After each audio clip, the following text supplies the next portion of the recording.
Chloe never stopped driving.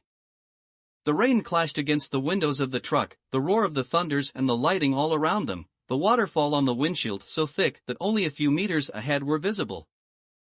The vehicle left the town behind in a matter of minutes, and even being at a safe distance of the disaster taking place, Chloe never took off her foot from the throttle. Max could still see the massive tornado approaching through the rearview mirror behind them, making the wreckage fly around, partially hidden by the rain on the dirty crystals of the pickup. Not a word was spoken, and the tension filled the cabin by the second, like a presence among them. Like a block of ice resting on Max's shoulders, as she fought in vain to erase the image of that car getting destroyed or that ceiling falling on that man at the store. Just more names to add to the death trail they had been leaving behind for almost 3 weeks now.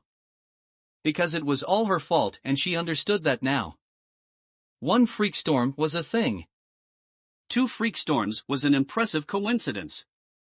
3 storms? Not a chance at all. The pattern was clear as water, as much as Max hated it. Because at this point it meant much more chaos and destruction than she anticipated. Way to leave a mark on the world.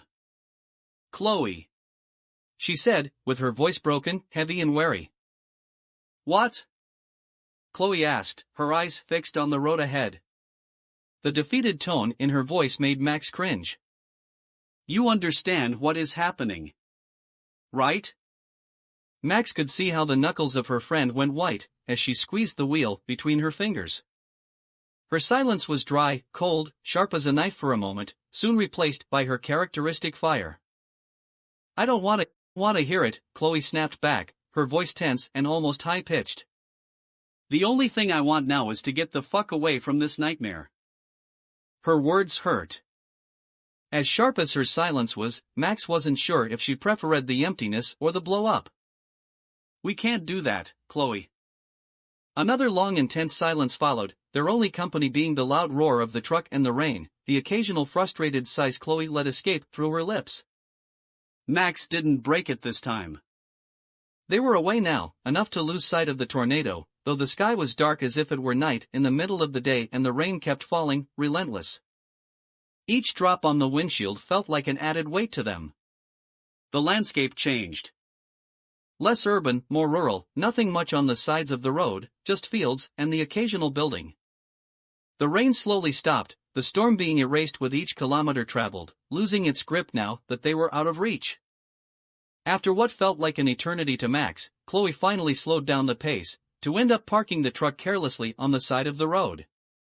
With another frustrated sigh, she just stayed there, her hands still on the wheel and her eyes, filled with tears of fury, seeing without looking through the front. Gathering her courage, Max sighed too and found her voice, somehow. Chloe. Don't. Just don't, Max, Chloe replied, her voice broken as the tears started to fall. This is not going to work.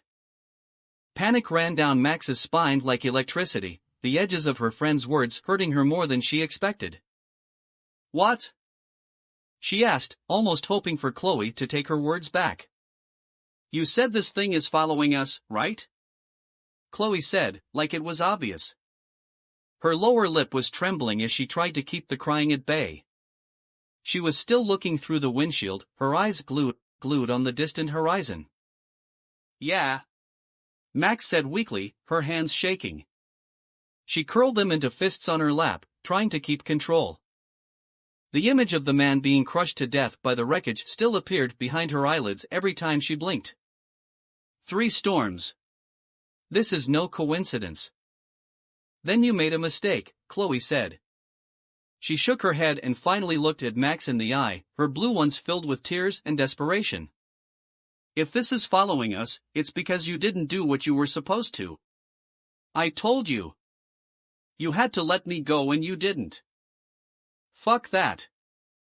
Max snapped then, her anguish replaced by fury for a moment, as her face contorted into an expression of pain.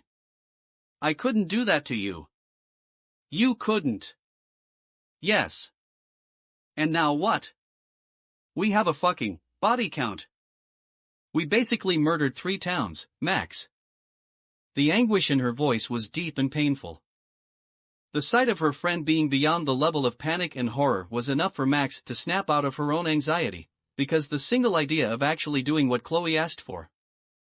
"Chloe, shut up for once and listen to me," Max interrupted Chloe, grabbing her by the shoulder. A flash of pain ran down her spine when Chloe shook her hand off, her heart shrinking in her chest with intensity. Why did this have to happen? What the fuck did we do to deserve this? Chloe said, pulling away from her, keeping her distance as much as the truck allowed. Fuck this shit. And with that, Chloe opened the door brusquely and stepped outside, grabbing her head with both hands and screaming at the sky in anger.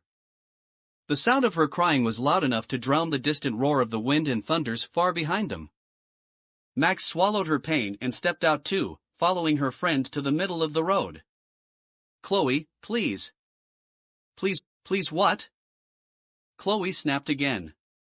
"I'm the one asking you please, for fuck's sake. Why do we have to endure this? What are we going to do now?" "I don't know," Max admitted, her hands shaking and her eyes filled with tears. "I don't know what we are going to do, but I know what we are not doing." "I suppose it's too late to let me bleed out in that bathroom," Chloe replied coldly, her eyes filled with fury as she returned Max's gaze. Chloe could see something breaking in her friend's eyes when she heard those words.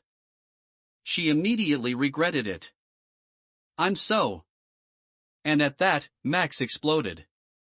She walked towards her and stood right in front of the punk, with her teary eyes filled with a fire and fury Chloe had never seen in her before. "You will listen to me right now. You are not giving up. Not after all we went through. If the storm is following us, then we will do what we have to. We need to stay away from it.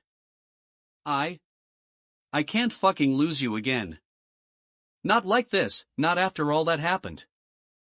We can't go back now, I have no way to go back to that bathroom anyway. I destroyed the picture."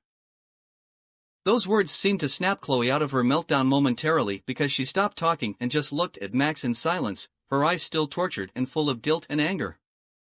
"Anne, I don't care if we actually have to run away from that thing for who knows how long. I've done more than that before just to keep you alive," Max stated, tears streaming down her cheeks now, her hands shaking and her hair a mess in the wind. "So, excuse me if this doesn't change anything."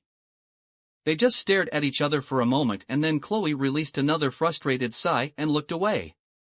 She knew that was an argument she wasn't going to win, even if she was right for a change. Even if she knew everything was ultimately her fault and she deserved to fucking die already. But she swallowed, she kept it locked inside her for Max's sake. Her friend was all she had left anyway. Now what then? Where do we go? Chloe seemed defeated more than convinced, but there wasn't much Max could do about it. Those few words were the only thing that she wanted to hear at some point, and even if she wanted to hug her friend tight. She remembered how she shook her hand away before, so she chose against it. Instead, she walked towards her and timidly grabbed her by the hand, leading Chloe back to the truck. For now, away from that thing.